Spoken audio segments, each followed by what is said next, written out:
हरिओम। उग्र क्रिया में करने वाले जो ध्यान है या उग्र क्रिया करने के बाद जो ध्यान होता है उसमें बहुत जल्दी साधक ध्यान मस्त हो जाता है और इस क्रिया के माध्यम से बहुत ही जल्दी प्राण तल पे स्थिरता बनने लगती है। लेकिन ये क्रिया स्वस्थ लोगों के लिए और जिनकी सांसें गहरी हैं उनके लिए होता है, क्योंकि जब सांसें छोटी होती है, कामनाएं जितनी ज़्यादा होंगी मनुष्य के शरीर में और स्पष्टीकरण नहीं होगा, उतनी छोटी होगी सांसें और सजगता से नहीं आएगी, सरलता से नहीं आएगी। तो सांसों को पहले सजगता से और गहरी करके जब साधक इसका अभ्यास करता है तो वो गहरे उतरने लगता है प्राण तल पे जैसे ही पहुंचने लगता है। मैंने अपने पिछले वीडियो में बताया है कि प्राण तल पे की अनुभव जैसे ही होने लगता है उससे ध्यान घटित होने लग जाता है। उग्र क्रिया सांसों को गहरी करके ध्यान में बैठने की क्रिया है। अब सांसों को गहरी कैसे करें? सांसों को गहरी करने के लिए आप योग आसन का और प्राणायाम का अभ्यास कर सकते हैं। योग आसन का अभ्यास करने के लिए आपको क्रम ब क्रम तो योग आसनों को करना पड़ेगा और उसमें निरंतर गति को बढ़ाते रहना होगा। गति को बढ़ाना है सांसों की विधिवत क्रिया को उपयोग करते हुए।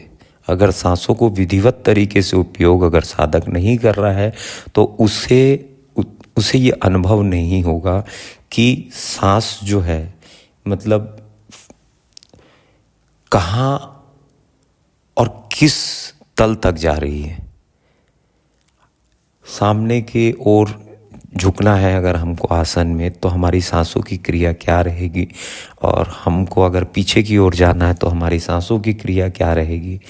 ये सब चीज़ों का ध्यान रखना बहुत ज़्यादा ज़रूरी होता है। कई लोग ये कह देते हैं कि आप सांसों को सिर्फ जल्दी तेज़ी से लीजिए और ध्यान में बैठिए।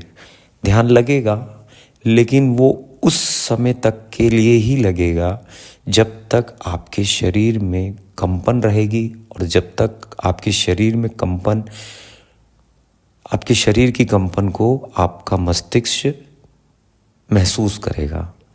उसके बाद स्थिति उसी जगह पर आपको ला देगी।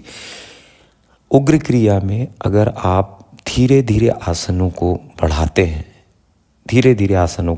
जैसे पवन मुक्त से अगर आपने शुरू किया है तो सबसे पहली बात तो मैं अपने साधकों को ये कहता हूँ कि आप एक बार क्रिया को देख के फिर आंखें बंद करके उसका आंतरिक रूप से अनुभव करिए, फिर दूसरी क्रिया को देख के फिर उसको आंतरिक रूप से अनुभव करिए और धीरे धीरे क्रम ब क्रम अपनी क्षमता के अनुसार,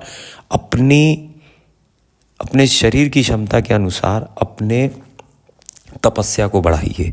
ना कि मैं कर रहा हूँ तो मेरी तपस्या को देखकर या मेरे को देखकर आप उस गति को पाने की कोशिश करें।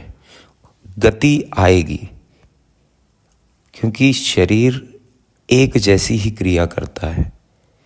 कामनाएं भी भिन्न हो सकती है, शरीर एक जैसी ही क्रिया करता है। फॉर एग्जाम्पल आप भी खाते हैं, मैं भी खाता हूँ, क्रिया अलग हो सकती है, कामनाएं अलग हो सकती, क्रिया शरीर की एक ही है। क्रिया में ग्रहण होता है और त्याग होता है।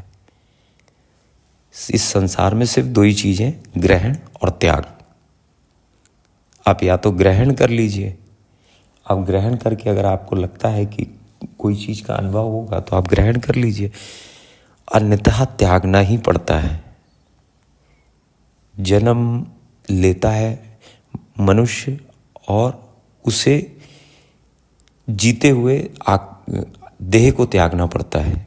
संसार को देखते हुए, जीवन को जीते हुए आखिरी में त्याग को ही प्राप्त होता है। तो वो ये दोनों के बीच का जो बैलेंस होता है ये सांसों के मध्य में आके केंद्रित होता है।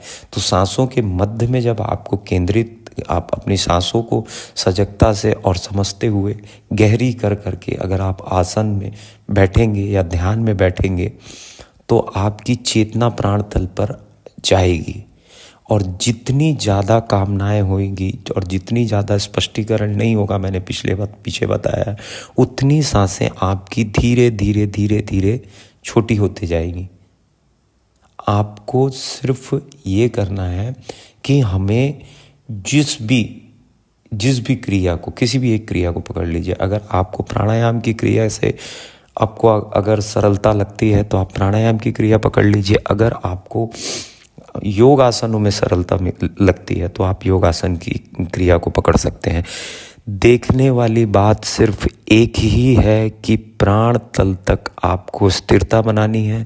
प्राण तल का अनुभव, ऐसी कोई स्पेस नहीं है, ऐसा कोई जगह नहीं है कि जहाँ पर आपको उसकी अनुभव होगी, वो है। कई लोग ऐसा करते हैं कि कोई ऑब्जेक्ट बना के देखते हैं। जैसे ही साधक ने ऑब्जेक्ट बनाया या कोई चीज़ की इमेज बनाई तो मन आ गया वहाँ।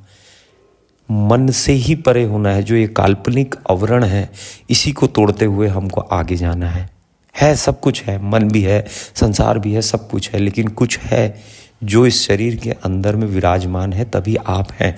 और जिस दिन ये शरीर के अंदर से चला जाएगा, आप नहीं होगे, सिर्फ देह रह जाएगी। और देह किसी काम की नहीं होती। जब जो चीज़ दिखाई नहीं जा सकती, प्राण आप दिखा नहीं सकते। जीवित अवस्था दिखा सकते हैं, लेकिन प्राणों को नहीं दिखाया जा सकता।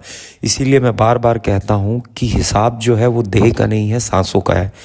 और सांस बूढ़ा भी ले रहा है, बच्चा भी ले रहा है, बीमार भी ले रहा है, स्वस्थ आदमी भी ले रहा है, सब ले रहा है। आपकी सांसों का हिसाब है।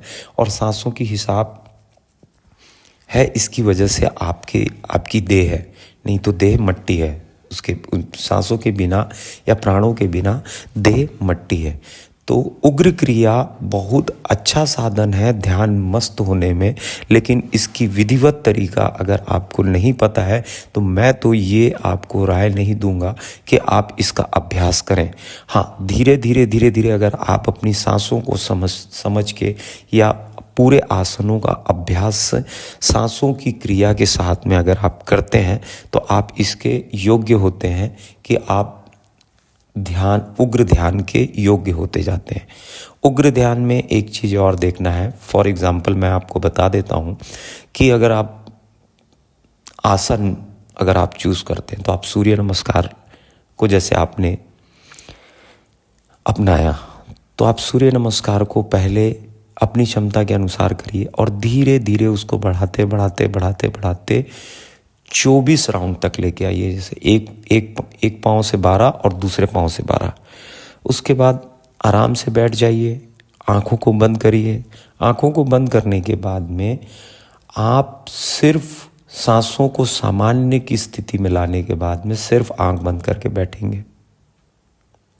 सामान्य की स्थिति पे आने के बाद सिर्फ आँख बंद करके बैठेंगे। और जब बैठेंगे तब आप इस चीज़ का अनुभव करना कि सांसें मेरी धीरे धीरे सामान्य की स्थिति पे आ रही है। और अगर सामान्य की स्थिति पे आ गई, उसके बाद में जितनी देर आप बैठेंगे उतनी देर आप सिर्फ सांसों का ही विचार रखेंगे कि मुझे, अगर विचार ज़्यादा आते हैं तो विचार इस बात का रखेंगे कि मुझे सांसों को इतनी गहरी करना है कि मुझे 24 से ले जाके उसे 50 कर देना है। रुग्णता अगर शरीर में आएगी इस अभ्यास के बाद में, या आपको किसी भी चीज़ की अगर तकलीफ़ होती है इस अभ्यास के बाद में, तो आपकी तपस्या में कहीं ना कहीं कमी है और कहीं ना कहीं कुछ छूट हो रही है या गलती हो रही है हमसे। तभी हम इस क्रिया को विधिवत तरीके से प्राप्त नहीं कर पा रहे हैं। आपको एक चीज़ और देखनी है इसमें कि आप सिर्फ सूर्य नमस्कार का अभ्यास से ही ये क्रिया नहीं कर सकते। आप प्राणायाम के अभ्यास से भी क्रिया कर सकते हैं, लेकिन प्राणायाम के अभ्यास में तांदेन तक, आपकी नाभि के नीचे तक आपकी सांसें अगर जा रही है तो इस क्रिया का लाभ है। अगर आपकी सांसें सिर्फ छाती तक है और आप इस क्रिया का रस लेना चाहते हैं तो नहीं हो पाएगी। इसमें और डिटेल में बताने की बहुत सारी बातें हैं, लेकिन वीडियो थोड़ा सा लंबा हो जाएगा, इसीलिए मैं अपनी वाणी को विराम देता हूँ। हरिओम। मैं योगाचार्य शिवाय, doctor in naturopathy and yoga science. Her her Mahadev.